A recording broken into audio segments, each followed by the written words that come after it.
Shelley Killinger here from the Shelley Killinger Group at RE/MAX CSI. I hope you're having a beautiful day. So today I want to unpack a question I hear an awful lot, and that is, what is the true cost of purchasing a home? So when I sit down with buyers for their first initial buyer's consultation, and I ask them, what is the amount of money that you have to contribute towards the purchase of your home? A surprising number of them say that they just have the down payment because they honestly did not know, they were not aware that there are additional costs involved in purchasing a home beyond the down payment, beyond the purchase price. And unfortunately, that's not the case. So now you may be sitting there watching this thinking, Shelley, well, I didn't know that there were extra costs involved, and that's okay. That's why you have us. We're going to guide you through this, and we're going to break down those additional costs to purchasing a home so that you have a great 30,000-foot view of the true cost of purchasing a home, and then you can start to make educated and informed real estate decisions. That's one of our big goals here, is to give you the information that you need to make informed real estate decisions.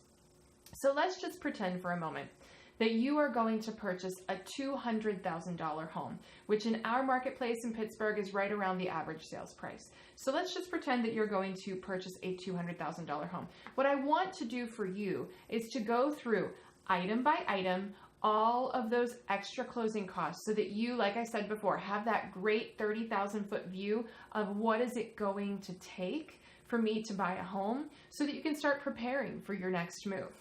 Before we actually dive in, I want to put a little disclaimer on this, that obviously closing costs can vary from state to state. So if you are watching this in a different state, I'm in Pennsylvania, so if you are watching this in a different state, your closing costs may vary slightly. And of course, they will vary based on your purchase price as well. If you are buying a $500,000 house versus a $200,000 house that we're looking at today, those closing costs are going to be significantly different. So on a $200,000 house, the first item that we have is transfer tax. Now, transfer tax, I always tell people, is very similar, or you can think of it as sales tax on real estate. Part of it goes to the state, part of it goes to the local municipality, but typically it ends up about 1% of your purchase price. So obviously on a $200,000 house, that puts us at $2,000. If we take a look at our next item, which are lender fees, this is actually a grouping of all of your lender fees together. So this $1,294 actually includes your appraisal to make sure the home appraises for purchase price. It includes the credit check that they're going to do to make sure that you are at a high enough credit score to qualify for the loan. This also includes all of your processing fees and your underwriting fees with the bank. So the next item we have are your title fees, and that is right around $1,800. So this actually includes your title insurance, which protects you against defects in title that were not discovered maybe in a previous title search, because liens against the property, if you don't know, actually go with the property. They do not go with the owner. So even though the former owner is selling the house, if there's a lien that's undiscovered, it actually stays with the house and you would then become responsible for it. So that title insurance would protect you from those types of issues. These title fees also include your title search, preparing your deed, recording the deed after closing, as well as the doc prep fees that the attorney is going to incur, just putting all of your documents together for closing. So that $1,800 is your title fee. The other item we have here are your home inspections, which are about $600. That is if you would elect to do these inspections, but I always include them just in case. That's your standard home inspection in Pittsburgh, roughly around $400. Your pest inspection for termites and wood destroying insects comes in right around $100. And your radon test, if you would elect to do that, comes in at $100. So all said and done, you're right around $600 there for your home inspection items. Now, one thing to note about home inspection items, those along with the appraisal that we mentioned earlier will actually be paid up front. Everything else that we're talking about will be paid at closing. So you're not going to have to come up with all of these up front.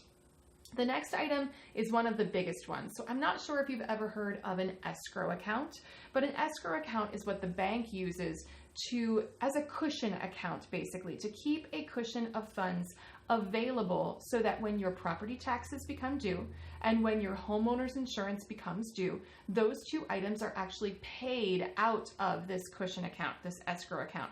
So what they do when you close is they ask you to prepay some of the taxes and some of the homeowner's insurance so that there is a cushion so that when those items become due, they have money there to pay for them. So obviously this would depend on what area are you purchasing the house in. Are you purchasing it in a high tax area because a year's worth of taxes in advance could be a lot, or are you purchasing it in a low tax area where it might only be a couple grand? So I am basing this on just an average tax rate here in the Pittsburgh area. So your prepaid items would total just over $5,000. So $5,075 is what we had on a $200,000 house. And that includes, like I said, 1 year's worth of homeowner's insurance and 1 year's worth of property taxes in advance.